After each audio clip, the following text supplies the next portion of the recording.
Good morning students. Chapter number 10 web optics का part 7 आज हम लोग शुरू करते हैं।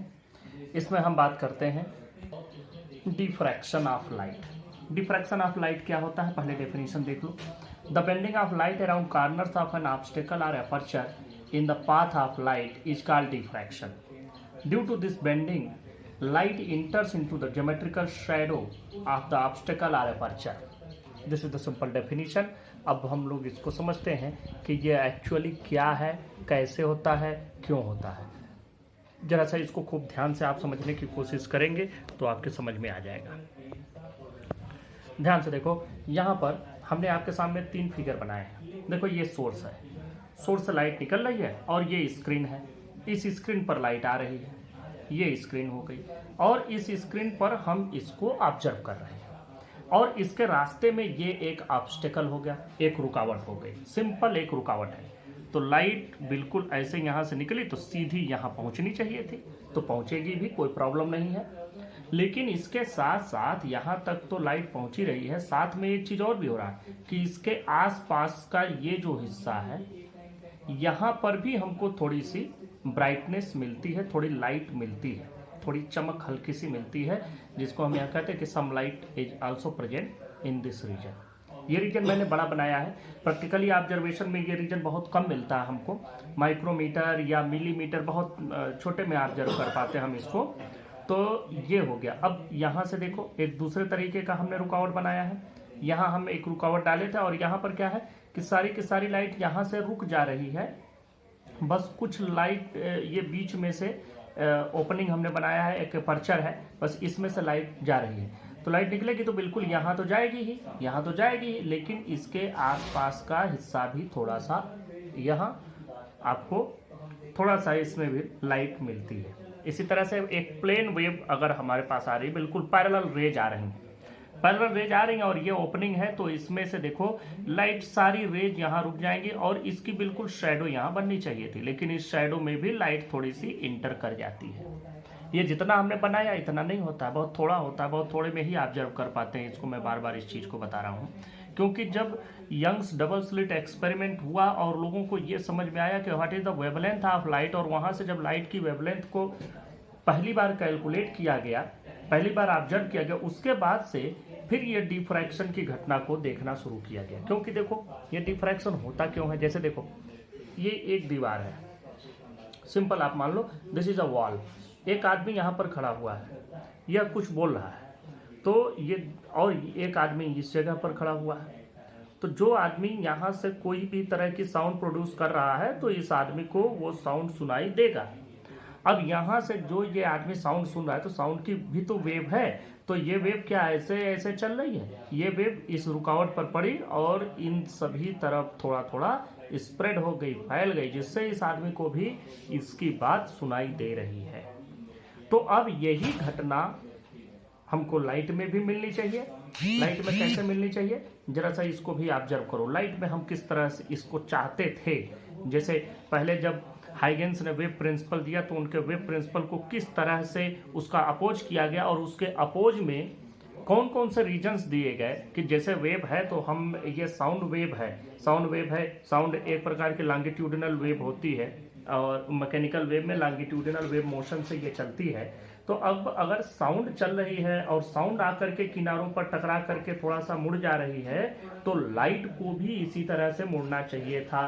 तो उस समय हाइगेंस उस चीज को प्रैक्टिकली डिमॉन्स्ट्रेट नहीं कर पाए, प्रैक्टिकली रिप्रेजेंट नहीं कर पाए, लेकिन बाद में जब यंग का डबल स्लिट एक्सपेरिमेंट हुआ और जब लाइट की वेवलेंथ मिली तो ये पता चला कि जो साउंड की वेवलेंथ तो बहुत ज़्यादा होती है, तो उसका यहाँ पर टर्न होना हमको आराम से दिखता है। और दिखता क्या है, मतलब हम सुन सकते हैं, उसकी टर्निंग को हम ऑब्जर्व कर सकते हैं, इट कैन बी ऑब्जर्व। लेकिन लाइट की वेवलेंथ जब उतनी कम है तो उस रेंज में फिर उसके मुड़ने को चेक किया गया और ऑब्जर्व किया गया तो पाया गया कि हाँ लाइट में भी ये चीज होती है। अब ये किस तरह से होती है बस हमको ये समझना है। जरा सा देखो ये होना कैसे चाहिए कि लोगों ने जब शुरुआत में इस पर दिया अपना अपना कि ये ऐसे होना चाहिए, तो यहाँ पर बात ऐसे है कि जैसे एक आदमी यहाँ पर है और दूसरा आदमी यहाँ है, तो बिल्कुल ये आदमी तो यहाँ तक की चीज़ इसको दिखेगी, इधर की चीज़, लेकिन लोगों का कहना यह था कि अगर लाइट वेव है तो लाइट को ये आदमी यहाँ है, तो जैसे साउंड यहाँ का ये आदमी सुन सकता है, अगर ये साउंड प्रोड्यूस करे तो इस आदमी को सुनाई देगा, तो ये आदमी इसको ऐसे लाइट मुड़ करके दिखनी भी चाहिए, लेकिन ऐसा नहीं मिला। बाद में ये डिफ्रैक्शन में जब बहुत कम हम इसको डिस्टेंस कर दिए और बहुत थोड़े में जब हम ऑब्जर्व करना शुरू किए, लाइट की वेवलेंथ के नियर अबाउट जब हमने इसको मेजर करना शुरू किया, तो हमको मिला कि नहीं, ये भी डिफ्रैक्ट होती है और इसमें भी कार्नर्स पर ऑब्स्टेकल पर पड़ करके मुड़ता है, और ये ही घटना डिफ्रैक्शन कही जाती है। इस चीज़ को मैं आपको फिर से समझा दूं कि यहाँ इसमें हम क्या चीज़ ऑब्जर्व करते हैं। आप देखें, खूब ध्यान से समझो, ऐसा होता क्यों है। जैसे मान लो कि यही ओपनिंग है, इसी ओपनिंग पर लाइट आई यहाँ पर, तो लाइट सीधी यहाँ आनी चाहिए थी, बस इतनी ही दूर तक। लेकिन इतने दूर के बाद इतना तो लाइट मिलता है यहाँ पर, इस डिस्टेंस में हमको, इस एरिया में हमको लाइट मिलती है यहाँ से यहाँ के बीच में। लेकिन होता क्या है कि जैसे यहाँ से ऊपर बढ़ते हैं तो यहाँ पर हमको डार्कनेस मिलती है, इसके बाद डार्कनेस मिलती है, डार्कनेस के बाद फिर थोड़ी सी ब्राइटनेस, हल्की सी ब्राइटनेस, फिर थोड़ी सी डार्कनेस और फिर थोड़ी सी ब्राइटनेस, जैसे हमको इंटरफेरेंस में मिला था। लेकिन इंटरफेरेंस में सबकी इंटेंसिटी सेम थी, जितने भी हमको बैंड्स मिलते थे उसमें सबकी इंटेंसिटी सेम थी, चाहे वो ब्लैक हो चाहे वो ब्राइट हो, सबकी इंटेंसिटी सेम थी। लेकिन यहाँ क्या होता है कि ये जो पहला डार्क मिला थोड़ा ज़्यादा मिला, फिर उसके बाद की जो ब्राइटनेस मिली वो बहुत हल्की मिली, लेकिन उसके बाद की डार्कनेस इस डार्कनेस से भी हल्की मिली। तो इस तरह से ये ब्राइट डार्क इसमें भी फ्रिंजेज हमको मिलती हैं, और वो भी अल्टरनेटली मिलती हैं, और दोनों साइड मिलती हैं। जैसे इस साइड में मिलेगा, यहाँ पर इतने दूर में तो आपको ब्राइटनेस मिलना ही है, इसके बाद यहाँ डार्क मिलेगा, डार्क के बाद फिर थोड़ी सी ब्राइट, फिर थोड़ी सी डार्क, फिर थोड़ी सी ब्राइट। लेकिन जैसे जैसे हम आगे बढ़ते जाते हैं इधर इंटेंसिटी बिल्कुल घटती जाती है, चमक बहुत कम होती चली जाती है। तो इस तरह से हम ये देख पाते हैं कि यह इंटरफेरेंस के कारण ही ये भी होता है तो ये डिफ्रैक्शन, ये बिल्कुल अलग घटना है, लेकिन इसके भी रीजन में कहीं ना कहीं इंटरफेरेंस होता है, जिसको अभी हम लोग आगे स्टडी करेंगे। दूसरी बात कि लाइट यहाँ पर क्यों आई, इसके रीजन को अगर हम समझना चाहें तो एक चीज़ समझो, हाइगेंस के वेव प्रिंसिपल से इसको डिफाइन किया गया। और हाइगेंस का वेव प्रिंसिपल ये कहता है कि अगर कहीं भी लाइट है तो जैसे कोई वेव फ्रंट आ रहा है, जैसे अगर हम इस पर बिल्कुल पैरेलल रेज ले रहे हैं, जैसे हमने यहाँ बनाया है पैरेलल रेज ले रहे हैं, तो मतलब कि यहाँ पर जो आने वाली वेव फ्रंट है वो बिल्कुल प्लेन है। अब प्लेन वेव फ्रंट आई तो सारी की सारी वेव फ्रंट यहाँ रुक गई, लेकिन ये वेव फ्रंट इस ओपनिंग के बीच में आई। अब इस ओपनिंग के बीच में जितने भी पॉइंट्स होंगे वो फिर नए सोर्स का काम करेंगे, they will behave as a new source for secondary wavelets. तो यहाँ से बिल्कुल नए सोर्स ऑफ लाइट का काम करेंगे, और यहाँ से जो लाइट के वेव फ्रंट निकलेंगे, जो नए वेवलेट्स निकलेंगे, वो कैसे निकलेंगे, सभी डायरेक्शंस में निकलेंगे। मतलब अब यहाँ से स्फेरिकल वेव फ्रंट ऐसे बनेगा हर एक पॉइंट से। अब उसमें लाखों करोड़ों पॉइंट्स आप बना सकते हैं, और सबसे इस तरह से स्फेरिकल वेव फ्रंट। स्फेरिकल क्यों? क्योंकि ये यहाँ से जो नए सोर्स का काम करेंगे सभी डायरेक्शन में वेव निकलेगी। अब देखो ये जब इधर निकली तो अब स्फेरिकल अगर निकल रहा है तो रेज किधर जाएगी, रेज इसके ठीक नॉर्मल डायरेक्शन में, मतलब परपेंडिकुलर डायरेक्शन में, परपेंडिकुलर डायरेक्शन रेज इधर जाएगी, ऐसे रेज इधर जाएगी परपेंडिकुलर डायरेक्शन में, बिल्कुल नॉर्मल। तो जो लाइट की रेज होती है that is always normal to the wave front, wave front के ठीक नॉर्मल होते। तो स्फेरिकल वेव फ्रंट पर नॉर्मल बनाएंगे तो इस तरह से तो हम देख पा रहे हैं कि लाइट यहाँ तक भी हो जाएगी। यहाँ तक होने का मतलब कि इस शैडो के ऊपर भी जाएगा, इसके शैडो में भी इंटर कर जाएगा। यही है डिफ्रैक्शन का रीजन, और इसीलिए ऐसा होता है, और यही हाइगेंस से हम डिफाइन भी करेंगे। इस पूरे चैप्टर में जितनी भी चीज़ें डिफाइन की गई हैं वो लाइट के वेव नेचर को ही डिफाइन किया गया है, और हाइगेंस के वेव प्रिंसिपल को ही उसके सेंटर में रख करके उसको ले करके ही सारी चीज़ें डिफाइन की गई हैं। तो ये भी फेनोमेना, और हम देख पा रहे हैं कि बिल्कुल इजीली डिस्क्राइब किया भी जा सकता है। तो चाहे ये ऑब्स्टेकल ले लें, चाहे आप ये ऑब्स्टेकल ले लें, ये ऑब्स्टेकल लोगे तो यहाँ से भी, जैसे अब मैं इधर बना दूँ, देखो अगर हम ऑब्स्टेकल ऐसी लेते हैं तो अब यहाँ पर लाइट आकर के गिरी, तो यहाँ पर गिरी, तो अब ये सारे पॉइंट्स जो इसके बाद के होंगे यहाँ से इस सभी डायरेक्शन में वेव्स निकलेंगे, मतलब यहाँ से भी स्फेरिकल वेव फ्रंट मिलना शुरू होंगे। तो लाइट की रेज कैसी जाएगी, ऐसे जाएगी, तो लाइट की रेज इस तरह से निकलेगी। तो इसीलिए ये जो लाइट की रेज होती है वह थोड़ा सा इसके शैडो में भी इंटर कर जाती है, जितना शैडो बनना चाहिए उससे थोड़ा सा। अगर बिल्कुल सीधी रेज आ रही हैं, बिल्कुल पैरेलल रेज आ रही हैं, तब तो लाइट क्या हुई, इसके शैडो में इंटर कर गई। इसी तरह से यहाँ देखो, इसके शैडो में इंटर कर गई। ये शैडो कितना था, शैडो तो ज़्यादा था, ये पूरा यहाँ से ये पूरा शैडो ही है, और इधर भी ये पूरा इसका शैडो ही है इधर, लेकिन क्या है कि ये शैडो में लाइट इंटर कर गई। तो शैडो जितना होना चाहिए था वो शैडो घट गया, शैडो छोटी हो गई, शैडो में लाइट इंटर कर गया, and this phenomena is called diffraction of light. देखो, डिफ्रैक्शन हम लोग जो ऑब्जर्व करते हैं ये दो टाइप से ऑब्जर्व किया जाता है, और ये जो दो टाइप है ऑब्जर्वेशन के इन्हीं आधार पर इसको हम दो टाइप का मानते हैं कि दो टाइप का डिफ्रैक्शन फेनोमेना मिलता है। पहला है फ्रेस्नेल डिफ्रैक्शन। फ्रेस्नेल डिफ्रैक्शन में क्या है, देखो हमारे पास इसमें है क्या, हम एक चीज़ ले रहे हैं, देखो यहाँ मैं थोड़ा सा यहाँ ड्रा करके मैं आपको समझा दूँ। हम लोग एक स्क्रीन ले रहे हैं जिस पर ऑब्जर्व कर रहे हैं, एक सोर्स है जहाँ से लाइट आ रही है, और दूसरी चीज़ है ऑब्स्टेकल। ये तीन चीज़ हम प्रयोग कर रहे हैं, ध्यान से समझना। This is source, this is screen and this is obstacle. ये तीन चीज़ों से ही डिफ्रैक्शन को ऑब्जर्व किया जाता है। अब जरा ध्यान से समझो कि इसमें क्या हो रहा है और किस आधार पर दो टाइप का बना। पहली बात, अगर ये सोर्स या स्क्रीन की दूरी ऑब्स्टेकल से सोर्स की दूरी या ऑब्स्टेकल से स्क्रीन की दूरी या दोनों की दूरी बिल्कुल फाइनाइट है, मतलब बिल्कुल निश्चित है, ऐसा नहीं अनिश्चित है, बहुत ज़्यादा है, बिल्कुल फाइनाइट है कि हाँ 5 सेंटीमीटर, 10 सेंटीमीटर, 2 मीटर, 4 मीटर, बिल्कुल फाइनाइट डिस्टेंस पर है, तो उस समय जो डिफ्रैक्शन ऑब्जर्व किया जाएगा उसको हम कहेंगे Fresnel diffraction. When the source of light और screen are both are at finite distance from the obstacle, then the diffraction is called Fresnel diffraction. और दूसरी बात, ये नज़दीक है, दूरी निश्चित है, तो इसको ऑब्जर्व करने के लिए हमको किसी भी प्रकार का कोई लेंस वगैरह यूज नहीं करना पड़ता। और एक लास्ट बात कि इस केस में चूंकि हम नज़दीक से ही ले रहे हैं, तो जब बहुत दूर से रेज आती है तभी जनरली हम लोग बिल्कुल पैरेलल रेज लेते हैं। जब नज़दीक से कोई भी रेज आती है तो जनरली जो उसका वेव फ्रंट होता है उसका शेप स्फेरिकल मिलता है, या तो हमको सिलेंड्रिकल मिलता है, या तो आप ट्यूबलाइट से ले रहे होंगे, या तो आपके घर में एलईडी या सीएफएल या कोई बल्ब लगा होगा, और ये सभी या तो पॉइंट सोर्स हम लोग यूज करते हैं या तो हम लोग सिलेंड्रिकल सोर्स यूज करते हैं। तो हमको जो वेव फ्रंट मिलता है वो वेव फ्रंट हमको इस केस में कैसा मिलेगा, आइदर स्फेरिकल और cylindrical.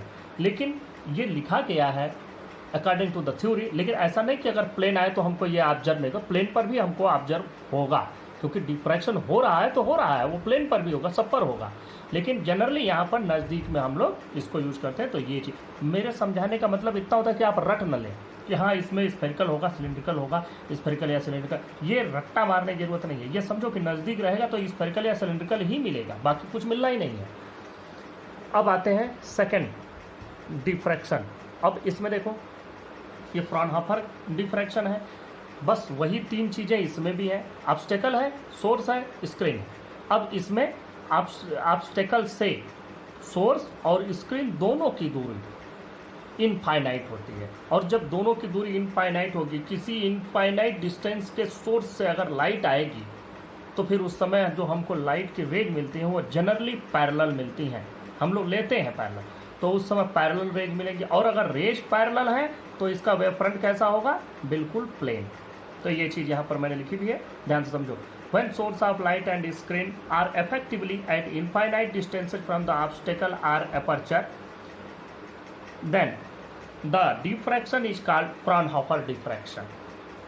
In this case, a convex lens is used after diffraction to focus the light on the screen. इसको भी समझो, जब यहाँ के बाद इस डिफ्रैक्शन हुआ, डिफ्रैक्शन के बाद हमको स्क्रीन पर ऑब्जर्व करना है, इस ऑब्जर्वेशन को ही हमको कायदे से देखना होता है। तो चूंकि लाइट की रेज जो आ रही है वो कहाँ से आ रही है, इनफाइनाइट से, तो ये सभी पैरेलल रेज मानते हैं।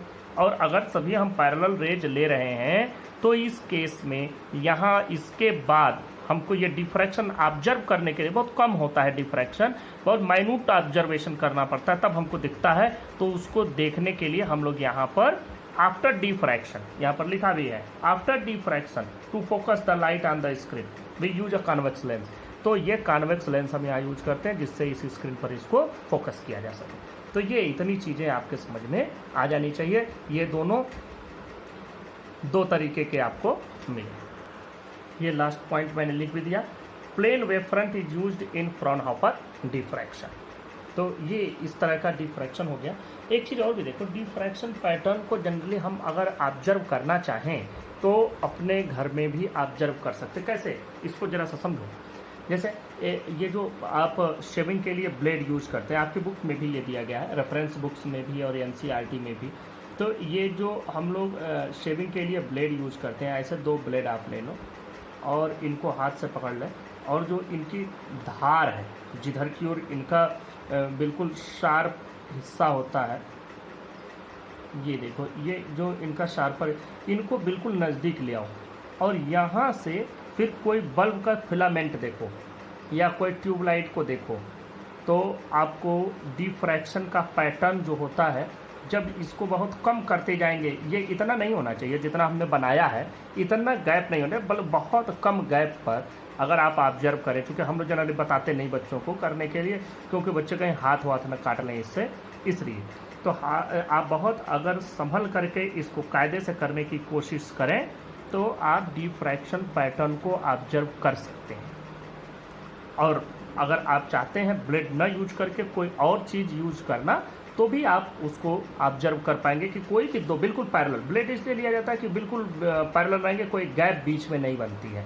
और चूंकि ये होना कितना चाहिए, मिलीमीटर से भी कम का जब डिस्टेंस इन दोनों के बीच में आता है, अब 1 मिलीमीटर तो आप समझ रहे हैं कितना होगा, तो 1 मिलीमीटर से भी कम की जब डिस्टेंस आती है इसमें, तब बहुत मुश्किल से हमको दिखाई देता है। लेकिन अगर आप कोशिश करेंगे तो यू कैन ऑब्जर्व इट। अब हम लोग एक बहुत अच्छा एक्सपेरिमेंट था, बड़ा मशहूर एक्सपेरिमेंट है, diffraction of light due to a single slit. यह एक्सपेरिमेंट देखते हैं। इस एक्सपेरिमेंट में देखो, ये फ्रॉनहोफर डिफ्रैक्शन क्लास का डिफ्रैक्शन है। इसमें हमने 2 कॉन्वेक्स लेंसेज लगाए हैं। देखो, ये दोनों कॉन्वेक्स लेंसेज में हम लोग क्या करते हैं कि सोर्स और स्क्रीन को ऐसा प्लेस करते हैं कि एक, देखो पहले समझो, ये फ्रॉनहोफर डिफ्रैक्शन में हम मानते हैं कि सोर्स बहुत दूर है, मतलब आने वाली रेज पैरेलल आएंगी तो हमको पैरेलल रे लेके आना है, तो इसके लिए हमने सोर्स यहीं रखा नज़दीक में ही, और एक कॉन्वेक्स लेंस लगा करके इसके पैरेलल कर दिया। और ये सोर्स हमने रखा इस लेंस के ठीक फोकस पर, या आप कहें इसके फोकल प्लेन में हमने रखा। तो इसके फोकल प्लेन में, इस लेंस के फोकल प्लेन में हमने सोर्स रखा, जिससे इससे आने वाली रेज बिल्कुल पैरेलल हो गई। अब ये पैरेलल रेज आई और ये ए बी एक स्लिट है। ए बी से ये पूरा यहाँ से लाइट निकल करके, मतलब इस पूरे इतने में से लाइट निकल करके इस पर पड़ रहा है, और ये स्क्रीन हमने रख दिया। तो यहाँ पर जो हमें स्क्रीन पर स्पॉट करना है, इनको, इन चीज़ों को ऑब्जर्व करना, तो ऑब्जर्व करने के लिए चूंकि हमको इसे थोड़ा सा कन्वर्ज करना पड़ेगा, इसलिए कन्वर्ज करने मतलब एक जगह स्पॉट करने के लिए हम क्या किए, एक कॉन्वेक्स लेंस यहाँ भी लगा देते हैं, और इस कॉन्वेक्स लेंस के फोकस पर बिल्कुल इसको रख देते। तो ये स्क्रीन रखते हैं ठीक इसके फोकल प्लेन में, ठीक इसके फोकल प्लेन में हमने स्क्रीन को रखा है, और इस लेंस के फोकल प्लेन में हमने सोर्स को रखा है। अब बात करते हैं कि हम ओ पर पहुंचते हैं। देखो, ए पर से जो भी रेज निकल रही हैं और जो बी से रेज निकल रही हैं, ए और बी से बिल्कुल बराबर डिस्टेंस पर है पॉइंट ओ, मतलब ए से ओ की उतनी ही दूरी है जितनी बी से ओ की दूरी है। तो इस तरह से पाथ का कोई अंतर नहीं रहेगा, there is no path difference for the rays emerging from A and B and reaching at point O. तो इस तरह से ओ पर कोई पाथ डिफरेंस नहीं है, तो there is no path difference. तो अगर कोई पाथ डिफरेंस है ही नहीं, तो उस जगह पर हमको सभी कुछ जितनी भी वेव्स आ रही हैं, जितनी भी सेकेंडरी वेवलेट्स यहाँ से निकल रही हैं, वो सभी क्या होंगी, सेम फेज में मिलेंगी। एक बार और समझ लो इसको, यहाँ से जो वेव्स आई तो ए और बी के बीच में ये पूरा ओपन है, ये मैंने डॉटेड लाइन बना दी है, ये पूरा का पूरा ओपन है।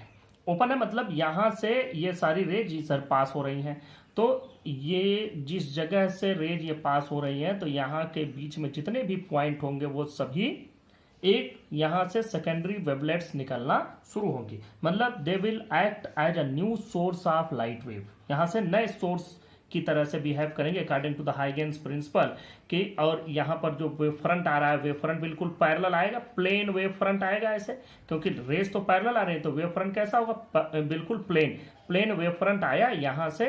तो इसके इस वेव फ्रंट के जब इस ए बी के बीच में ये वेव फ्रंट टकराएगा तो ए बी के बीच का हर एक पॉइंट एक नए वेव सोर्स का काम करेगा और यहाँ से सेकेंडरी वेव्स निकलेंगी, और यहाँ से निकलने वाली वेव्स चूंकि सभी यहाँ पर एक नया वेव फ्रंट बना, एक नया वेव फ्रंट बनने का मतलब कि यहाँ से जितनी भी सेकेंडरी वेवलेट्स निकलेंगी सभी सेम फेज में होंगी, और जब यहाँ पहुँच रही हैं जहाँ कोई पाथ का डिफरेंस ही नहीं है, इसका मतलब फेज का भी डिफरेंस नहीं है, इसका मतलब यहाँ पर ये सेम फेज में मिलेंगे और इस जगह पर एक ब्राइटनेस हमको मिलेगी, और इस ब्राइटनेस को हम लोग कहते हैं सेंट्रल ब्राइटनेस। तो इस तरह से इस जगह पर तो हमको मिला। अब हम एक यहां से ही एक x डिस्टेंस पर एक पॉइंट हमने लिया P। अब हम इस P पॉइंट पर देखते हैं क्या मिलेगा, ब्राइट मिलेगा, डार्क मिलेगा, और हम कंडीशंस भी निकालेंगे कि किन कंडीशंस में P पर ब्राइट और P पर डार्क मिलेगा।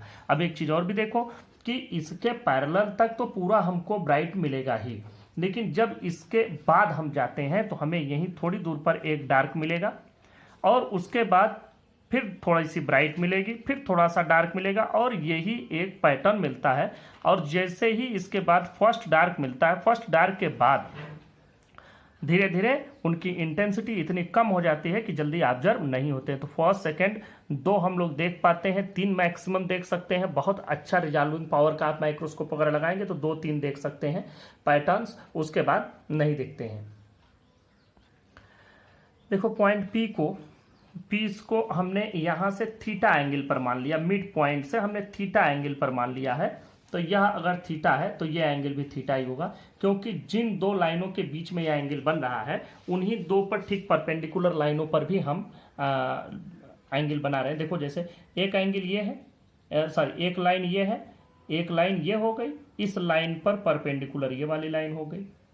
दूसरी लाइन हमने कौन सी ली, दूसरी लाइन ये ली है, इसी के बीच में थीटा बना है, इस लाइन पर परपेंडिकुलर ये वाली लाइन हो गई। तो इसका मतलब कि इन दोनों के बीच में, जैसे इस कोई भी हम 2 लाइन ले लें, अगर इन 2 लाइनों के बीच में कोई एंगल थीटा बन रहा है तो हम इस पर परपेंडिकुलर ड्रा कर दें, और अगर इस पर परपेंडिकुलर ड्रा कर दें तो इनके बीच में भी, इनके परपेंडिकुलर के बीच में भी वही एंगल बनेगा। तो इस तरह से यहाँ पर हमको यह एंगल थीटा मिल गया। आप चाहें तो इसको और भी एक तरीके से समझ सकते हैं।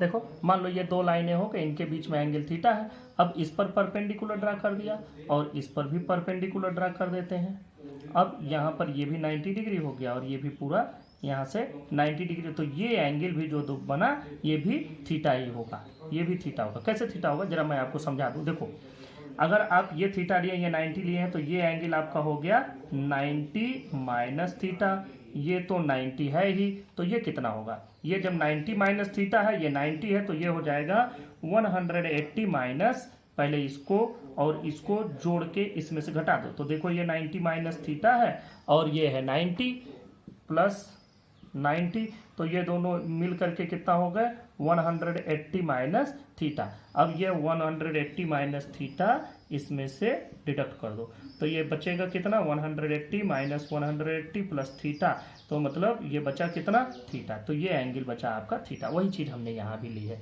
सेम वही सेम कंडीशन है जो मैंने यहाँ ड्रा किया।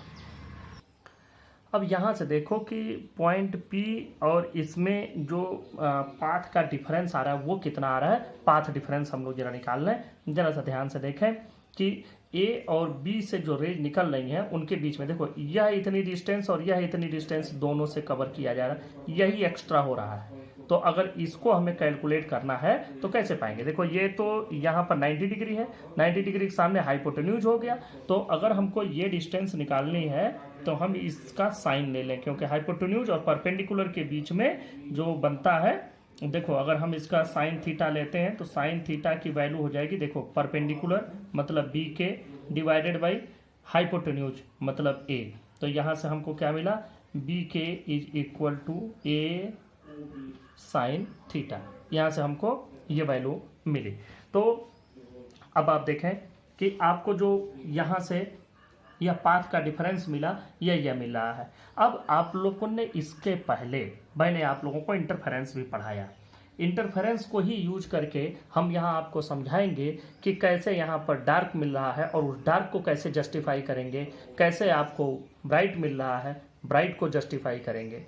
अब इसको आप लोगों को ध्यान से समझना होगा कि हमारे पास पाथ का डिफरेंस इन दोनों पॉइंट के बीच में ए और बी से निकलने वाले सेकेंडरी वेवलेट्स के बीच में जो पाथ का डिफरेंस है वो है a sine theta, where a is the opening, a is the width of opening. इसकी पूरी चौड़ाई है जहां से रेज पास हो रही है।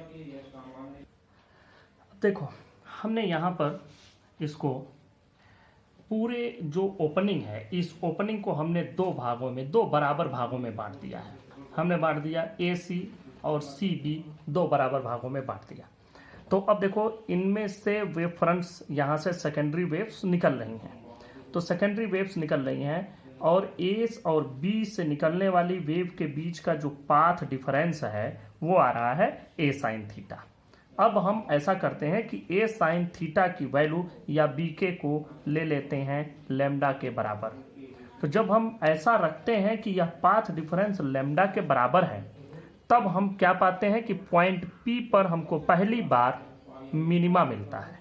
मतलब हम ऐसा लें इस एंगल थीटा को, इस तरह का हम एंगल लें कि यह पाथ डिफरेंस जो आए वह अगर ठीक लैम्डा आ रहा है, तो हम पाते हैं कि उस समय यह पॉइंट पी इस स्क्रीन पर जिस भी जगह पर है उस जगह पर हमको पहली बार बिल्कुल मिनिमम इंटेंसिटी या कहें कि फर्स्ट डार्क मिलता है।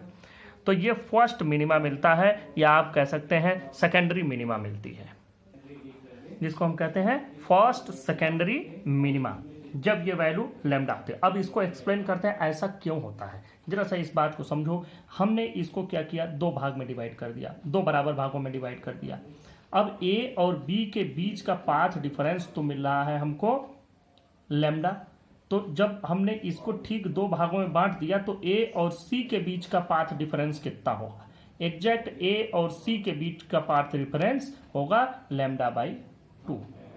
यहां ध्यान से समझिए, ए और सी के बीच का पाथ डिफरेंस हो जाएगा लैम्डा बाई 2। अभी हमने क्या लिया, हमने लिया ए और बी का पाथ डिफरेंस लैम्डा और इस पूरे ए बी को ठीक दो बराबर भागों में बांट दिया, आधा इधर आधा इधर। तो अब पॉइंट ए और पॉइंट सी के बीच का पाथ डिफरेंस ठीक जितना हमारा इतने के बीच का जो पाथ डिफरेंस है उसका ठीक आधा हो जाएगा।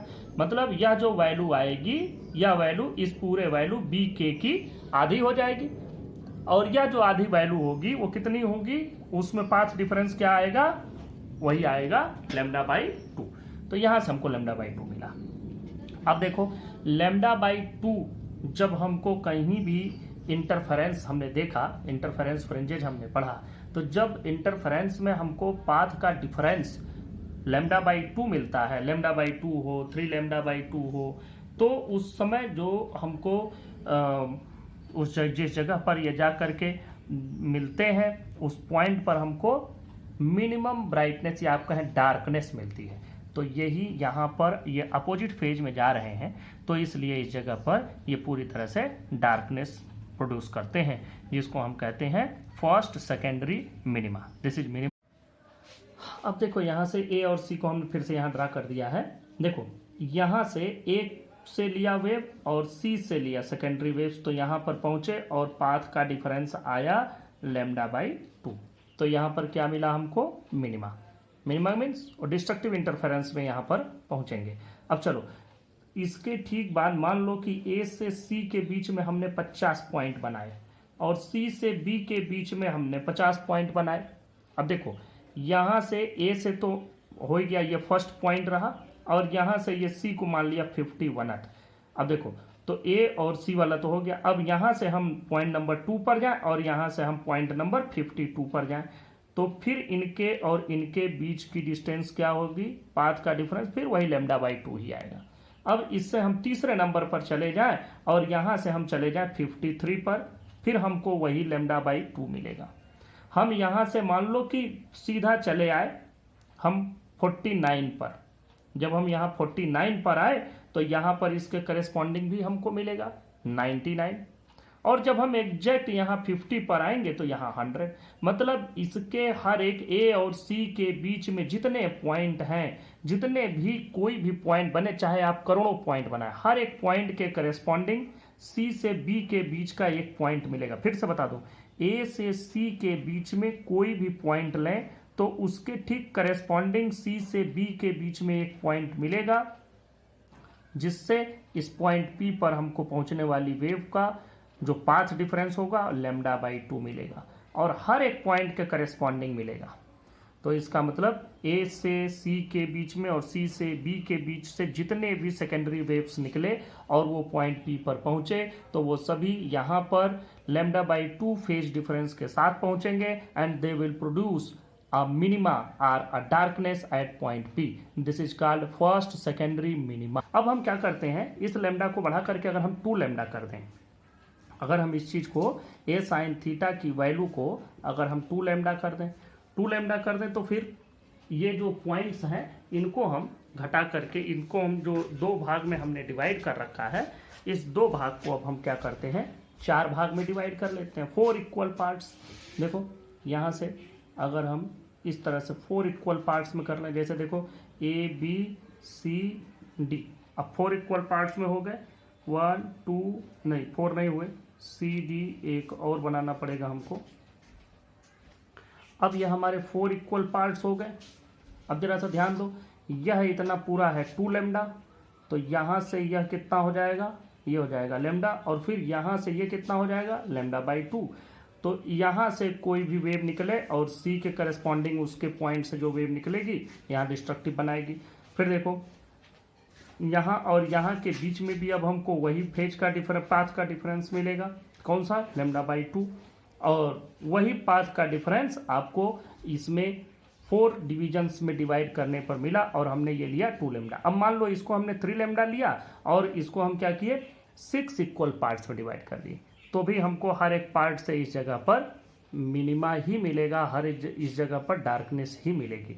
तो ये बात हो गई। तो हम इसको कह सकते हैं कि a sin theta n equal to n lambda, this is the condition, और we can say sin theta n equal to n lambda by a, this is the condition for secondary minima, this is the condition for secondary minima. n की जगह 1 रख दो, first secondary minima, 2 रख दो, second secondary minima. तो इस तरह से ये सेकेंडरी मिनिमा इसमें मिलता चला जाएगा इन सभी पॉइंट्स पर। अब अगली बात करते हैं कि जब हमको यहाँ पर इस स्क्रीन पर यहाँ पर हमने देखा कि ब्राइटनेस के बाद एक फर्स्ट डार्कनेस मिला, जिसको हमने डिफाइन भी किया कि किस कंडीशन में यह λ/2 लैम्डा 4 लैम्डा 6 लैम्डा ऐसे हो, λ/2 3 लैम्डा कुछ भी हो, और हम उसको कितने भाग में डिवाइड करते हैं 2 4 6 8 उतने पार्ट में डिवाइड करके हमने देखा कि सब डिस्ट्रक्टिव होते हैं। अब उसके बाद एक दूसरा पॉइंट और हमें मिला जो हमने यहाँ नहीं ड्रा किया है, वो मिला मान लो P1, और इस पॉइंट पर हमको डार्कनेस के बाद फिर थोड़ी सी ब्राइटनेस मिलती है, बहुत हल्की ब्राइटनेस मिलती है, ध्यान से देखने पर ही दिखता है। फिर अब उसको कैसे डिफाइन करें, तो हम लोग क्या करते हैं उसके लिए, देखो यहाँ से जो वेव जा रही है और जो वेव यहाँ से पहुँच रही है, ये दोनों जगहों से वेव पहुँच रही हैं। अब हम मान लेते हैं कि इनके बीच का जो पाथ का डिफरेंस है वह a sin थीटा को हम मान लेते हैं 3 λ/2, 3 λ/2 मान लिया, और इसको हम 3 बराबर भागों में बांट भी लेते हैं। ए बी था ही, ये सी डी, तो देखो इसको 3 इक्वल पार्ट में अगर हम डिवाइड करेंगे तो ये λ/2 फिर λ/2 और फिर λ/2, 3 बार λ/2। तो इनके बीच में a और c के बीच में जो पाथ का डिफरेंस आएगा, देखो a और b के बीच में 3 λ/2 है, तो फिर यहाँ के बीच में 1 λ/2 2 λ/2 और 3 λ/2 इस तरह से होगा। तो अब a और c के बीच का डिफरेंस होगा λ/2, तो a से निकलने वाली वेव और c से निकलने वाली वेव यहाँ पहुंचेगी λ/2 पाथ डिफरेंस के साथ, और यहाँ पर बताएगी एक डिस्ट्रक्टिव इंटरफेरेंस और डार्कनेस प्रोड्यूस करेगा। फिर a के बाद का पहला पॉइंट और c के बाद का पहला पॉइंट फिर यहाँ पर डार्क प्रोड्यूस करेगा क्योंकि उनके बीच में भी लेमडा बाई 2। इस तरह से ए और सी के बीच के हर एक पॉइंट के करस्पॉन्डिंग सी से डी के बीच में एक पॉइंट मिलेगा जो कि यहाँ पहुँच करके डिस्ट्रक्टिव इंटरफेरेंस या डार्कनेस या मिनिमा प्रोड्यूस करेगा। तो इस तरह से ए और डी से जितनी भी वेव्स चली, इन वेव्स से हमको यहाँ पर डार्कनेस मिली, इन्होंने यहाँ ब्राइटनेस प्रोड्यूस नहीं किया। अब बचा ये थर्ड पार्ट। इस थर्ड पार्ट से जितनी भी वेव्स जा रही हैं ये यहाँ जाएंगी और ब्राइटनेस प्रोड्यूस करेंगी। अब अगर हम बात करें कि हम इसको 5 लेमडा बाई 2 कर दें, 5 लेमडा बाई 2 कर दें और इसको 5 इक्वल पार्ट्स में डिवाइड कर दें, तो देखो 5 इक्वल पार्ट्स में जब डिवाइड करेंगे ऐसे करके, देखो ये 1 2 3 4 5, 1 2 3 4 5, तो ये इससे जो वेव्स निकलेंगी और इससे जो वेव्स निकलेंगी ये दोनों मिल करके डिस्ट्रक्टिव हो गया। फिर इससे जो वेव निकलेगी इससे जो मिलेगी वो भी डिस्ट्रक्टिव हो गया। सिर्फ और सिर्फ इस 5th पार्ट से 1/5 पार्ट से, या हम कहें कि इसको 5th पार्ट से या 1/5 से जो भी वेव्स निकलेंगी सिर्फ वही जा करके दूसरी बार मैक्सिमा प्रोड्यूस करेंगे। तो पहला मैक्सिमा हमको मिलता है जब ये पाथ डिफरेंस होता है, दूसरा मैक्सिमा मिलता है जब ये पाथ डिफरेंस होता है, और इसको हम लोग कहते हैं सेकेंडरी मैक्सिमा, क्योंकि ये सभी सेंट्रल मैक्सिमा तो हमको सेंटर पर ही मिलेगा, जो यहाँ पर मिलेगा तो वो तो सेंट्रल मैक्सिमा हो गया। इसके बाद के जो मैक्सिमा मिलेंगे वो सब सेकेंडरी मैक्सिमा होंगे। तो ये first secondary maxima, second secondary maxima, इस तरह से बढ़ता चला जाएगा। तो हम लोग अगर इसका एक जनरल फॉर्म बनाएं कि किस पर हमको मिलेगा, तो हम लिख सकते हैं a sin theta n equal to, देखो 3 लेमडा बाई 2 से शुरू हुआ है, 3 लेमडा बाई 2, 5 लेमडा बाई 2, सिर्फ लेमडा बाई 2 से नहीं शुरू हुआ है, 3 5, तो हम इसको लिखेंगे 2n + 1 लेमडा बाई 2। ये आप ध्यान में रखिएगा कि यहाँ पर हमको इसे डायरेक्ट 0 से नहीं शुरू करना है, n की वैल्यू होगी 1 2 3 डैश डैश डैश। इन सभी पर हमको मिलेगा सेकेंडरी मैक्सिमा। फर्स्ट के लिए यहाँ 1 रख देंगे तो 3 लेमडा बाई 2, सेकेंड के लिए 2 रख देंगे तो हमको मिलेगा 5 लेमडा बाई 2, इस तरह से एंड सो ऑन। अब आप इतना ध्यान रखेंगे कि जब हमने इंटरफेरेंस के लिए जो वैल्यूज निकाली थी, जो हमने कंडीशंस लिया था, उन कंडीशंस का हमको रिवर्स मिलता है, रिवर्स उल्टा। जहां वहां मैक्सिमा मिल रही थी उस पर यहाँ मिनिमा मिलने लगती है, क्योंकि जैसे वहां मैक्सिमा मिली थी लेमडा पर, लेकिन यहाँ लेमडा जब लिए तो 2 भाग में डिवाइड किया, लेमडा बाई 2 हो गया और तब उस जगह पर मिनिमा मिल गई। अब देखो मिनिमा ये मैक्सिमा के लिए हो गया। अब सेकेंडरी मिनिमा की बात करें तो सेकेंडरी मिनिमा की बात जब हुई थी तो a sin थीटा n की वैल्यू हो गई थी n लेमडा के बराबर। तो ये हो गया, जहां n की वैल्यू कहां से थी 1 2 3 डैश डैश डैश, या 0 नहीं लेंगे क्योंकि 0 corresponding to the principal maxima, या आप कह दें कि सेंट्रल मैक्सिमा जो हमको सेंटर पे मिलता है वह हो गया। तो एक बार इसको समराइज करके मैं आपको समझा देता हूँ। देखो ये पैरेलल रेज आ रही हैं, जैसे भी आ रही हैं लेंस वेंस लगा के, सीधा आई, इस किसी ऑब्स्टेकल से टकराई, रुक गई, जो बीच से रे पास हो गई वो सीधा यहाँ तक पहुँची, तो ये हिस्से पर तो हमको ब्राइटनेस मिली ही, और इस हिस्से पर अगर आप ध्यान देंगे तो यहाँ से जो वेव आ रही है और जो यहाँ से वेव आ रही है बिल्कुल एक बराबर पाथ कवर कर रही है, तो यहाँ कोई पाथ का डिफरेंस नहीं मिला। जब पाथ का डिफरेंस नहीं मिलता तो सेम फेज में मिलते हैं, सेम फेज में या सेम पाथ पर मिलते हैं और दे विल प्रोड्यूस ब्राइटनेस। तो ये पूरा सेंट्रल ब्राइटनेस, पूरा यहाँ तक ब्राइटनेस ही होता है। चाहे कहीं भी से भी अगर आप इसको 2 भाग में बांट करके भी अगर इस जगह पर लेंगे तो यहाँ और यहाँ से सेम पाथ में ही मिलेगा, तो यहाँ से यहाँ के बीच में तो आपको पूरा का पूरा ब्राइटनेस मिलेगा ही, जिसको हम लोग सेंट्रल मैक्सिमा बोलते हैं, सेंट्रल ब्राइटनेस आप कह सकते हैं, प्रिंसिपल मैक्सिमा बोलते हैं, प्रिंसिपल मैक्सिमम बोलते हैं, अलग अलग नामों से बोलते हैं। यह हो गया ये बीच का सेंट्रल मैक्सिमा वाला पॉइंट। अब बात करते हैं कि यहाँ के बाद तो हमें डार्क मिलना चाहिए था, तो मिलता भी है लेकिन तुरंत नहीं मिलता है, बल्कि थोड़ी दूर जाने पर हमको डार्क मिलता है, और जहाँ हमको डार्क मिलता है, डार्क मिला, उसके बाद फिर हम अगर माइन्यूटली ऑब्जर्व करें तो फिर हमको ब्राइटनेस मिलता है, फिर डार्कनेस मिलता है। तो इस तरह से और यही चीज़ इधर भी होती है कि यहाँ पर तो ब्राइटनेस है ही, थोड़ी और दूर तक ब्राइटनेस होती है, उसके बाद यहाँ डार्कनेस मिला और फिर थोड़ी ब्राइटनेस के बाद फिर डार्कनेस मिला, तो इस तरह से हमको ब्राइटनेस डार्कनेस मिलने लगता है। तो अब ये डार्कनेस को हमने कैसे डिफाइन किया, उसके लिए हम क्या किए कि देखो यहाँ से यहाँ के बीच में जो ये एंगल बन रहा है ये तो थीटा है, तो ये जो इसके बीच में पाथ का डिफरेंस आया वो आया ए साइन थीटा। ए साइन थीटा को हमने मान लिया कि यह लेमडा के बराबर है और इस पूरे ओपनिंग को दो भाग में हमने डिवाइड कर लिया। जैसे ये ए बी है, यहाँ से इसको दो बराबर भागों में बांट लिया, यहाँ सी ले लिया।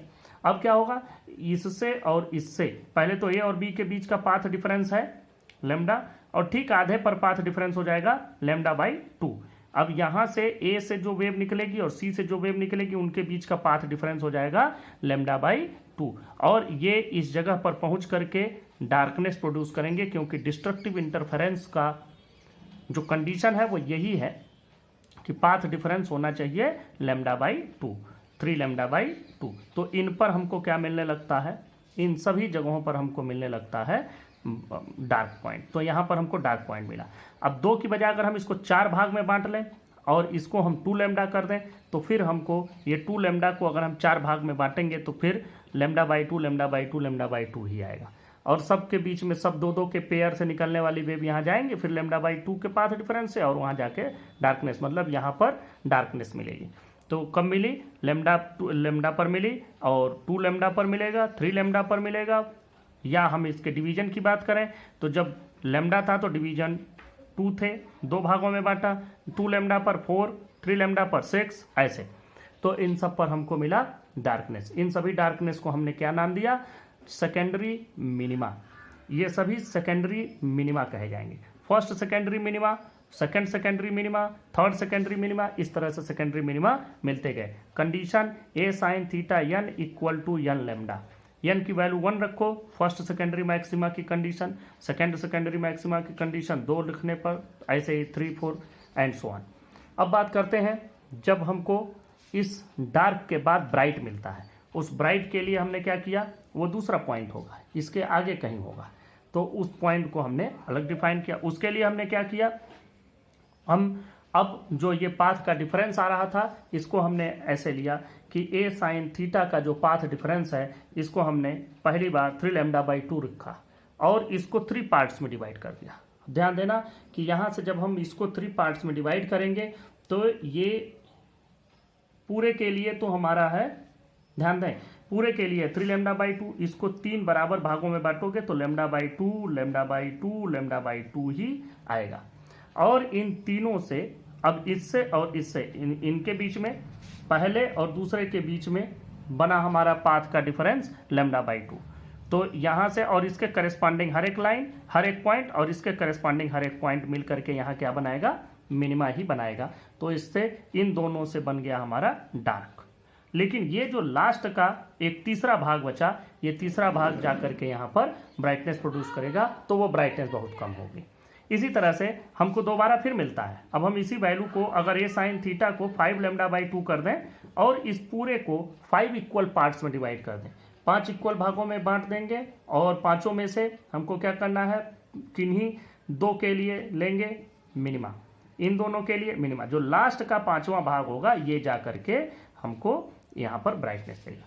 तो ये हमको जो मिल रहा है ये मैक्सिमा है, लेकिन ये सेकेंडरी मैक्सिमा है। तो अब इनको सेकेंडरी मैक्सिमा कहते हैं और इसका कंडीशन क्या बनता है, a sine theta N equal to 2n plus 1 और उसके बाद आएगा लेमडा बाई 2। तो देखो पहले 3 लेमडा बाई 2 पर, फिर 5 लेमडा बाई 2 पर, फिर 7 लेमडा बाई 2 पर, इन सब पर हमको मिलता चला गया सेकेंडरी मैक्सिमा। फर्स्ट वाला कब मिला, जब एन की वैल्यू 1 रखा। इसमें भी फर्स्ट सेकेंडरी मिनिमा कब मिली, जब एन की वैल्यू 1 रखा। तो इस तरह से यह डिफ्रैक्शन की पूरी थ्योरी हुई।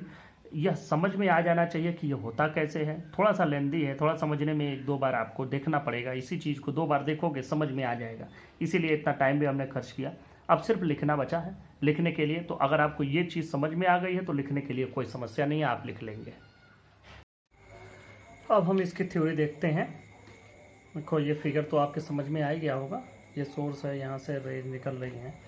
इसकी थ्योरी देखें,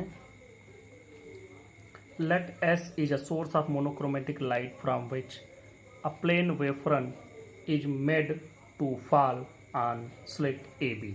ये slit AB है.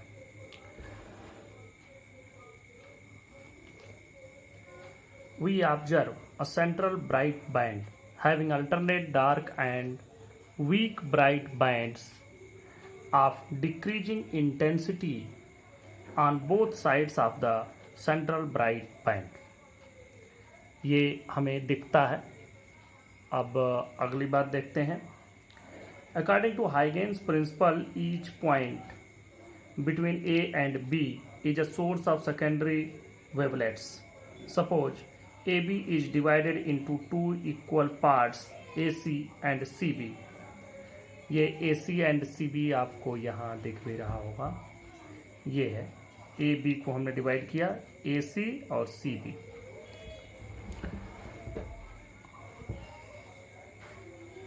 AC and CB. The secondary waves from points equidistant from the center C lying in portion CA and CB travel the same distance in reaching point O on the screen, and hence path difference between them is zero. These secondary waves reinforce each other and produce a central bright band at point O. ये central maxima के formation की बात हो गई कि कैसे point O पर मिलने वाली सभी रेज यहाँ पर एक सेंट्रल मैक्सिमा फॉर्म करते हैं, प्रोड्यूस करते हैं. अब हम बात करते हैं पोजीशन ऑफ सेकेंडरी मिनिमा की. देखो इसमें क्या मान लिया हमने. Let the secondary waves travelling at an angle theta with CO. यहाँ C से O के बीच से ये जो लाइन जा रही है CO, इससे थीटा एंगल पर हम सेकेंडरी वेवलेट्स ले रहे हैं. Reach a point P on the screen. ये पॉइंट P पर पहुंचते हैं. Path difference between secondary waves reaching P from A and B is. अब ये पाथ डिफरेंस हो गया BK, क्योंकि इतनी डिस्टेंस और इतनी डिस्टेंस तो दोनों कवर कर रहे हैं. ये इतना इसको ज़्यादा कवर करना पड़ रहा है. This is the path difference. तो BK इज इक्वल टू ये AB sine theta equal to A sine theta. ये बात हो गई. अब लेट BK, या यही BK क्या है, path difference. Let BK or path difference equal to lambda, and we divide AB into two equal parts AC and CB. यहाँ से आप देखें AC और CB दो बराबर भागों में इसको बांट लिया गया. Then path difference between secondary waves from A and C reaching P will be lambda by 2. अब अगली बात करते हैं. For every point in upper half AC. यहां से आपको ध्यान से समझ लेना है. देखें, for every point in upper half AC there is a corresponding point in lower half CB for which path difference between secondary waves reaching P is lambda by 2. इस बात को सिर्फ और सिर्फ एक बार समझ लो कि ये इसके कहने का क्या मतलब है. यहाँ से थोड़ा सा नीचे और उतना ही C से नीचे अगर हम एक पॉइंट लेते हैं, दो पॉइंट लेते हैं, तो भी हमको पाथ का जो डिफरेंस मिलेगा वो लैम्डा बाई 2 ही मिलेगा. A से और C से तो लैम्डा बाई 2 मिला. A से मान लो 1 मिलीमीटर आगे और C से 1 मिलीमीटर आगे, तो भी यहाँ पर लैम्डा बाई 2 ही रहेगा. A से 2 मिलीमीटर आगे, C से 2 मिलीमीटर आगे, तो भी लैम्डा बाई 2 ही रहेगा. तो ये करेस्पॉन्डिंग पॉइंट हो गए कि जो यहाँ है उसी करेस्पॉन्डिंग एक इस वाले में भी मिलेगा, जो कि लैम्डा बाई 2 का पाथ डिफरेंस यहाँ पर प्रोड्यूस कराएगा. अब नेक्स्ट बात इसकी समझते हैं. Thus, destructive interference takes place at P and hence produces a dark band at P. This is first secondary minimum. Similarly, if path difference equal to BK, path difference ये BK हमने लिया है equal to 2 lambda, we get second secondary minimum. For nth secondary minimum, path difference is equal to A sin theta n equal to n lambda. या अगर sine theta N की value निकालेंगे तो N lambda by A. This is the path difference for nth secondary minimum. और यहाँ से एक चीज़ और भी है कि हम अगर पाथ डिफरेंस 2 लेमडा करते हैं तो हम जो ए बी की दूरी है इसको 4 भाग में बांट लेते हैं। तो हर दो करेस्पॉन्डिंग 2 या एडजेसेंट 2 पार्ट के लिए फिर से लेमडा बाई 2 हो जाएगा। हम अगर 3 लेमडा लेते हैं तो ए बी को हम 6 पार्ट में डिवाइड कर लेते हैं। तो ये तरीका है जो मैंने आपको समझा भी दिया है। तो this is the theory of position of secondary minima. देखो पोजीशंस ऑफ सेकेंडरी मिनिमा में यह हमको पोजीशन मिली। अब इसमें n की जो वैल्यू है वो 1 2 3 डैश डैश डैश होती है, 0 नहीं होती है, क्योंकि 0 पर पाथ का डिफरेंस बिल्कुल 0 हो जाएगा और उस समय सभी वेव्स एक जगह मिल करके और फिर वो सेंट्रल ब्राइटनेस प्रोड्यूस करते हैं जिसको हम सेंट्रल मैक्सिमा कहते हैं। तो ये 0 नहीं लेते हैं, बाकी 1 2 3 से शुरू होगा। और ये पाथ डिफरेंस किसके लिए है? nth सेकेंडरी मिनिमा के लिए। n की वैल्यू 1 रखो फर्स्ट सेकेंडरी मिनिमा, 2 रखो second secondary minima and so on. Next topic पर बढ़ते हैं, पोजीशंस ऑफ सेकेंडरी मैक्सिमा। देखो इसके लिए क्या है कि let another point P1 on the secondary on the screen for which path difference BK equal to A sin theta equal to 3 lambda by 2। यह हमने ले लिया। अब यहाँ पर हम बात करते हैं कि now we divide AB into 3 equal parts AM, MN and NB। In this case, path difference between secondary waves from corresponding points in first two parts AM and MN will be lambda by 2। इसको मैं आपको यहाँ figure में दिखा दूँ। ये figure अलग से हमने बनाया इसके लिए। ये फिगर है, ये पॉइंट हमने लिया है P1 और ये यहाँ से इसको हमने 1 2 3 इक्वल पार्ट्स में डिवाइड कर दिया है। ये सारी चीज़ें बीच की चीज़ें हटा करके सिर्फ इसको हमने अलग से समझा दिया है आपको, जिससे आपके समझ में आ जाए कि ये क्या है। तो अब देखो यहाँ से अब पूरा तो 3 लेमडा बाई 2 है, तो 3 lambda by 2 1 lambda by 2 2 lambda by 2 और यहाँ से मिला करके तीनों 3 लेमडा बाई 2। तो इन दोनों के बीच का जो फेज का पाथ का डिफरेंस आएगा ए और एम से वो होगा लेमडा बाई 2। और ए और एम के बीच के किसी भी पॉइंट के करेस्पॉन्डिंग एम और एन का कोई भी पॉइंट लेंगे तो दोनों के करेस्पॉन्डिंग पॉइंट्स के बीच में पाथ डिफरेंस लेमडा बाई 2 ही मिलेगा। और ये सभी जा करके यहाँ एक दूसरे को डिस्ट्रक्ट कर देंगे, डिस्ट्रक्टिव इंटरफेरेंस बनाएंगे, जिससे दे विल प्रोड्यूस मिनिमा मतलब डार्कनेस। लेकिन ये एक बच जाएगा, it will alone produce maxima और ब्राइटनेस एट दिस प्लेस।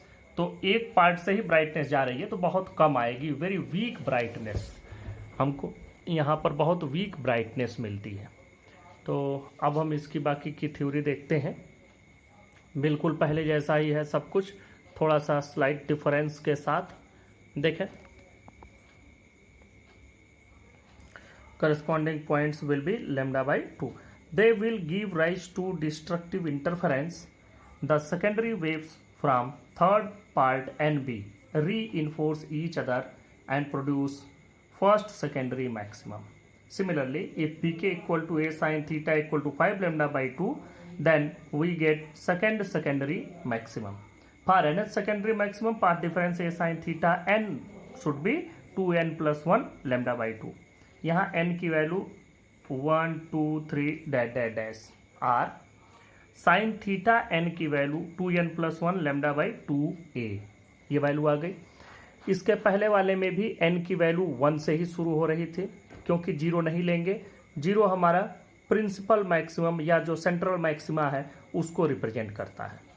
तो इस तरह से ये पोजीशंस ऑफ सेकेंडरी मैक्सिमा की पूरी थ्योरी हो गई। अगले टॉपिक पर चलते हैं, विड्थ ऑफ सेंट्रल मैक्सिमम की बात करते हैं कि जो हमको सेंट्रल मैक्सिमा मिलती है उसकी विड्थ क्या होगी। अब जरा ध्यान से देखो, यह ओ पर हमको सेंट्रल मैक्सिमा मिलती है और ये सेंट्रल मैक्सिमा कहाँ तक है? जब तक यहाँ पी पर हमको सेकेंडरी डार्कनेस या आप कहें सेकेंडरी मिनिमा जब तक हमको नहीं मिल गई है तब तक, मतलब पी पॉइंट पर हमको फर्स्ट सेकेंडरी मिनिमा मिली थी और यहाँ तक ये सेंट्रल मैक्सिमम ही है। तो सेंट्रल मैक्सिमम ये यहाँ है और उतना ही इधर भी होगा। तो अगर यक्स डिस्टेंस इधर है, यक्स विड्थ इधर है, यक्स पर ये बन रहा है, तो यक्स इसकी विड्थ हुई इधर और इधर यक्स, तो 2x इसकी विड्थ हुई। तो हमें यक्स की वैल्यू पता करनी है। तो यक्स की वैल्यू को पता करने के लिए देखो, अगर हम इस ट्राइंगल को लेते हैं COP, तो इस ट्राइंगल में देखें कि sine theta is equal to हो जाएगा x बाई डी, ये x बाई पूरा d मिल जाएगा, परपेंडिकुलर बाई सॉरी, अगर हम इसको लेते हैं तो यहां से ये वैल्यू आएगी परपेंडिकुलर बाई हाइपोटेन्यूज की वैल्यू आएगी। साइन जब हम लेंगे तो हमें मिलेगा परपेंडिकुलर डिवाइडेड बाई हाइपोटेन्यूज। लेकिन यहाँ आपको एक चीज समझनी है कि जो हमारा हाइपोटेन्यूज की वैल्यू है ये कितना लेंगे हम। तो अगर बहुत स्मॉल एंगल हो तो साइन थीटा को हम थीटा भी लिख सकते हैं, साइन थीटा को थीटा लिख देंगे। और अगर sine theta is equal to theta है तो मतलब angle equal to arc by radius, arc this and radius this, तो हमारी वैल्यू हो जाएगी x बाई डी। एक चीज और भी है कि यह जो लेंस है, यह लेंस इस अपर्चर के बहुत पास ही रहता है, जिससे निकलने वाली रेस तुरंत इससे पास हो जाए और हमको डिफ्रैक्शन जो दिख रहा है वो कायदे से डिफ्रैक्शन हो। तो डिफ्रैक्शन तो यहाँ हुआ ही, जस्ट इसके बाद लगा देते हैं। तो और ये जो पॉइंट O है, यह पॉइंट O इस लेंस के ठीक फोकस पर है। तो हम इसको जो यहाँ से इसकी डिस्टेंस है, यह डिस्टेंस को इसके फोकल लेंथ के बराबर भी ले सकते हैं। तो ये सभी चीज़ों को ध्यान में रख करके, और इसको हमें एपर्चर से भी थोड़ा जोड़ना पड़ेगा कि एपर्चर भी हमें मालूम है, एपर्चर से ही हमको रिलेट करके यह सेंट्रल मैक्सिमम बताना है कि एपर्चर इतना है तो सेंट्रल मैक्सिमम कितना होगा। तो एपर्चर को जब इसमें इंक्लूड करेंगे तो इसके लिए इस थीटा को लेंगे, दोनों थीटा सेम ही है, ये बताया था मैंने अभी। तो ये थीटा जब आप लेंगे तो ये थीटा भी आर्क बाई रेडियस, अगर साइन थीटा लेते हैं तो परपेंडिकुलर बाई हाइपोटेन्यूज, परपेंडिकुलर हो जाएगा आपका पाथ डिफरेंस। पाथ डिफरेंस हम अगर लैम्डा लेके चलें तो ये पाथ डिफरेंस डिवाइडेड बाई ए, इस तरीके से हम लोग लेकर के चलते हैं। तो दोनों ट्राइंगल लेकर के चलते हैं। पहले बात करते हैं फ्रॉम ट्राइंगल COP से। देखो, since angle theta is very small the sine theta can be equivalent to theta. अब देखो, from triangle COP sine theta की वैल्यू हमने लिखी x by d. If lens L2, इसको L2 कह दिया, इसको L1 कह दिया, is placed very close to the slit AB, then D can be taken as focal length. अब यहां से देखो 10 sine theta equal to theta, x by D है ही, यही x बाई एफ के भी बराबर हो जाएगा। अब हम अगली बात करते हैं ट्राइंगल AKB से। अब यहां से देखो, फ्रॉम ट्राइंगल AKB, अब देखो यहां से भी अगर हम इस साइन थीटा की वैल्यू कैलकुलेट करें, sine theta is equal to, अब देखो यहां से BK मतलब परपेंडिकुलर डिवाइडेड बाय हाइपोटेन्यूज मतलब AB। अब BK जो हमने लिया है, यह हम लिए थे लैम्डा, तभी हमको फर्स्ट डार्कनेस मिली थी, और वहीं तक की वैल्यू हमको लेनी भी है जहां हमको फर्स्ट सेकेंडरी मिनिमा मिली थी, और वहां तक ये x हमको ब्राइटनेस देगा। तो अब बात करते हैं लैम्डा बाई ए। तो यहां से साइन थीटा की वैल्यू आई लैम्डा बाई ए। अब अगर हम इसको इक्वेशन 1 और इसको इक्वेशन 2 बना दें, तो from equation 1 and 2, from equation 1 and 2 we get, देखो यहां से ये वैल्यू अगर हम देखते हैं कि ये x by d equal to lambda by a, तो यहां से हमको क्या मिल जाएगा, x की वैल्यू हमें मिल जाएगी, देखें d लैम्डा बाई ए, यह वैल्यू हमारे पास मिली x की। इसी को हम x बाई एफ भी कर सकते थे, जो यहां से हमने लिया है। तो अगर हम x बाई एफ करते तो यही वैल्यू हमको मिल जाती। अगर हम इसी को दोनों आप करके देख सकते हैं, x बाई एफ करते तो ये एफ लैम्डा बाई ए हो जाता। और देखो जब x की वैल्यू हमको मिल गई तो इसका मतलब कि जो विड्थ ऑफ सेंट्रल मैक्सिमम है वो कितनी है, 2x। तो अब उसको भी लिख लेते हैं। यहां से वैल्यू आपको मिल गई 10, width of central maximum 2x equal to 2d lambda by a, या 2f लैम्डा बाई ए। ये d की जगह f हम यहीं पर ले चुके हैं, इसको हम लोग कंसीडर कर लिए हैं। तो इस तरह से आपको सेंट्रल मैक्सिमम की ये विड्थ मिल गई। ये फार्मूला हो गया width of central maximum 2x, इसकी वैल्यू 2d लैम्डा बाई ये हो गया। और angular width of central maximum अगर हम कैलकुलेट करें तो देखो एंगुलर विड्थ क्या होगी, ये देखो थीटा इधर है और ये हमको x मिल रहा है, तो ये एंगुलर विड्थ इसकी क्या हुई, थीटा हो गई।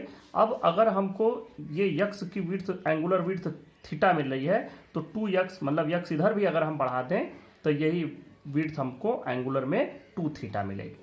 तो 2 थीटा की वैल्यू हमारे पास जो मिलेगी वो क्या हो जाएगी, थीटा की वैल्यू देखो, यह हमने पाथ डिफरेंस लिया है lambda divided by slit width a, तो ये 2 लैम्डा बाई ए हो गया। तो इस तरह से हमको ये सेंट्रल मैक्सिमम की वैल्यू मिली। और हम एक दो चीज़ें यहाँ ऑब्जर्व कर पा रहे हैं कि सेंट्रल मैक्सिमम की जो विड्थ है, जो चौड़ाई है, कि सेंट्रल मैक्सिमम कितना होगा, ये दो बातों पर डिपेंड कर रहा है। एक तो स्लिट की विड्थ पर और दूसरा डिपेंड कर रहा है वेवलेंथ पर। अब जरा स्लिट की विड्थ समझो, स्लिट की विड्थ मतलब ए बी, और ए बी ये वैल्यू कहाँ आ रही है, ये ए नीचे आ रहा है डिनोमिनेटर में, मतलब इसके इनवर्सली प्रोपोर्शनल है। और इसका मतलब आपको ये समझ में आ गया होगा कि यह चौड़ाई ज़्यादा तब होगी जब ये कम हो, ओपनिंग जितना कम होगा। इसीलिए जनरली अगर हम एक्सपेरिमेंट घर पर करते हैं इस तरह का तो हमको ये ऑब्जर्व नहीं हो पाता, हम ऑब्जर्व नहीं कर पाते हैं। इसीलिए नहीं ऑब्जर्व कर पाते क्योंकि हम उतनी छोटी विड्थ लेकर के ओपनिंग की एक्सपेरिमेंट नहीं करते। हम जनरली बड़ी चीज़ों पर देखते हैं कि अरे ये इतने बड़े पर भी तो होना चाहिए, लेकिन वो हमको नहीं मिलता। क्यों? क्योंकि ये जितना ही कम रहेगा उतना ही सेंट्रल मैक्सिमम की विड्थ आपको ज़्यादा मिलेगी। तो इस तरह से ये आपके समझ में पूरा आया। Intensity distribution in diffraction pattern, जरा सा इसको देखो। यहाँ पर ये हमने पाथ डिफरेंस ले लिया है a sine theta. A sine theta की वैल्यू जब लैम्डा थी तो उस समय हमको बिल्कुल डार्कनेस या आप कहिए मिनिमा, फर्स्ट सेकेंडरी मिनिमा मिला। तो लैम्डा पर मिला तो माइनस लैम्डा पर भी मिलेगा।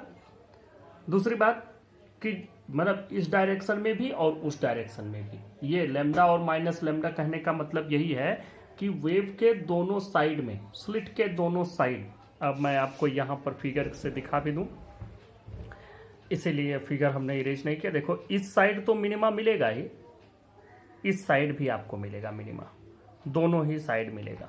तो इस तरह से आपको ये समझ में आ जाना चाहिए कि दोनों ही साइड में, ये एक माइनस के लिए और एक प्लस के लिए, तो ये हो गया दोनों साइड मिनिमा। फिर उसके बाद जब यह 2 लैम्डा होगा फिर डार्कनेस मिलेगी, फिर 3 लैम्डा होगा तो डार्कनेस, और ऐसे करके आपको मिलता चला जाएगा। ब्राइट आपको कम मिल रहा है, ये आप यहाँ पर दे सकते हैं। पहला 3 लैम्डा बाई 2 पर मिलता है, तो सेंट्रल के बाद ये लैम्डा और 2 लैम्डा के बीच में हमको मिलता है 3 लैम्डा बाई 2। 3 लैम्डा आप सीधे समझ सकते हैं कि यहाँ लैम्डा है, यहाँ 2 लैम्डा है, तो इन दोनों के बीच में 1 और 2 के बीच में क्या होता है 1.5, तो 1.5 कहेंगे, या हम यहाँ पर 3/2 बोलेंगे, तो ये 3/2 हो गया। यहाँ पर 2 और 3 के बीच में क्या आएगा 2.5, 2.5 को हम बोलेंगे 5/2, तो यहाँ 3/2 लैम्डा या 5/2 लैम्डा पर first secondary maxima, this is first secondary, second secondary maxima. देखो 2 मैक्सिमा ही देख पाते हैं जनरली, ये तीसरी मैक्सिमा जो होते हैं वो दिखती नहीं क्योंकि इंटेंसिटी बहुत कम हो जाती है। आप इंटेंसिटी देख सकते हैं कि ये ब्राइट की, सेंट्रल ब्राइट की इंटेंसिटी इतनी है, उसके बाद से सेकेंड ब्राइटनेस की इंटेंसिटी देखो इसकी कितनी गुना घट गई। रीजन भी है, रीजन क्या है कि जैसे ये पूरी स्लिट है, यहाँ से लेकर के यहाँ तक, इस पूरे से सेंटर पर इंटेंसिटी मिल रही है, पूरे से यहाँ पर वेव्स आ रही हैं। अब क्या है कि जब यहाँ पर वेव्स फर्स्ट सेकेंडरी मैक्सिमा मिलता है तो कब मिलता है, उस टाइम ये 3 पार्ट्स में डिवाइड हो जाता है, और ये दोनों पार्ट इस जगह पर जाकर के डिस्ट्रक्टिव इंटरफेरेंस बना देते हैं, सिर्फ इस पार्ट से मिलता है। तो इस पार्ट से मिलेगा तो कितना बनेगा, इंटेंसिटी तो एम्पलीट्यूड का स्क्वायर होती है, तो आप समझो कि अगर आप इसी को घटा देंगे तो स्क्वायर के टर्म में इसकी इंटेंसिटी घटेगी, बहुत कम हो जाएगी। तो इस तरह से हम क्या देखते हैं कि इंटेंसिटी घटती जाती है, और आपके जो सिलेबस में जो आपको पढ़ना है सिर्फ और सिर्फ ये इंटेंसिटी का एक ग्राफ ही आपके लिए मोर देन सफिशिएंट है। इससे ज़्यादा आपको इंटेंसिटी पर नहीं जाना है, बस ये समझ लेना कि हाँ इंटेंसिटी इस तरह से घटती जाती है, और वो आपको दिख भी रहा है कि कैसे हो रहा है, समझ में भी आ गया है और ये फिगर भी हो गया। नेक्स्ट टॉपिक पर बात करते हैं, difference between interference and diffraction of light. देखो, डिफ्रैक्शन और इंटरफेरेंस में थोड़ा सा डिफरेंस है, और जो डिफरेंस है आपको समझ लेना है। पहले समझो, ये तो होता है इट इज ड्यू टू, मतलब interference is due to superposition of two distinct waves coming from two coherent sources. और इसमें देखो, it is due to the interference of the secondary wavelets coming from the different points of the same wavefront. एक ही wave front था A B के बीच में, उसी के डिफरेंट पार्ट से इंटरफेरेंस से हमको डिफ्रैक्शन पैटर्न मिला। All the bright fringes are of same intensity, लेकिन आपको इसमें मालूम है कि एक के बाद दूसरे जब हम ब्राइट फ्रिंज पर जाते हैं डिफ्रैक्शन में, तो वह सिर्फ 1/3 से बनता है, उसके बाद वाला 1/5 से बनता है, तो इंटेंसिटी ऑब्वियसली घट जाएगी। तो intensity of successive bright fringes goes on decreasing, घटता जाता है। Intensity of minima is 0 or very small, इसमें किसमें, इंटरफेरेंस में। अब बात करते हैं डिफ्रैक्शन में, intensity of minima is never 0, कभी 0 होता ही नहीं है, क्योंकि उसमें हमको जनरली मिल जाता है कि इसमें कहीं ना कहीं ब्राइट फ्रिंजेज का भी ओवरलैपिंग हमको दिखता है। ओवरलैपिंग, या आप ऐसे कहें कि आपको एक क्लियर, पूरी तरह से क्लियर कंट्रास्ट नहीं मिलता है, कोई बीच की एक डिवाइडिंग लाइन नहीं मिलती है कि ये ब्राइट हो गया ये डार्क हो गया, ऐसी कोई लाइन इसमें नहीं दिखती है।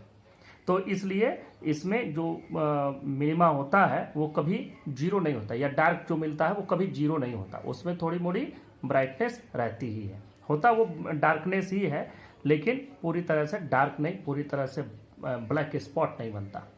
देखो, इसमें इंटरफेरेंस, और इसमें 0 कब हो जाता है, जब दोनों जो वेवलेंथ, जो अगर फेज का जो डिफरेंस आता है, और अगर जो दोनों लाइट्स जो हम ले रहे हैं उनका वेवलेंथ अगर सेम हो गया है, तो वो जब भी डिस्ट्रक्टिव इंटरफेरेंस होगा अपोजिट फेज में, जब भी मिलेंगे तो वो 0 ही देंगे, इसमें कभी नहीं 0 होता।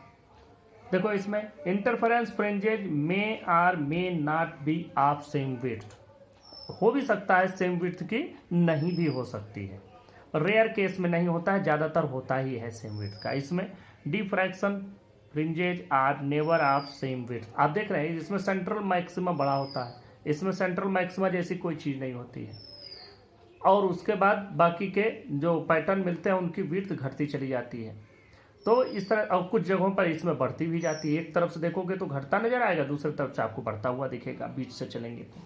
अब बात करते हैं इंटरफेरेंस फ्रिंजेज में, एक पॉइंट और भी लिखा जा सकता था, 5th पॉइंट, कि there is no central bright fringe, और इसमें आप लिख सकते हैं there is a central bright fringe of the largest width.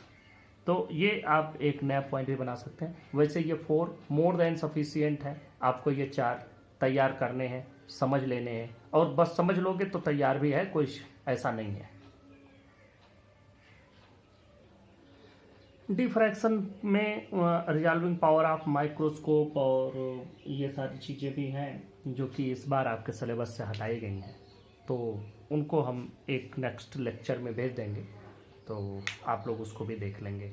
लेकिन डिफ्रैक्शन जो आपके सिलेबस में है दैट्स कंप्लीट।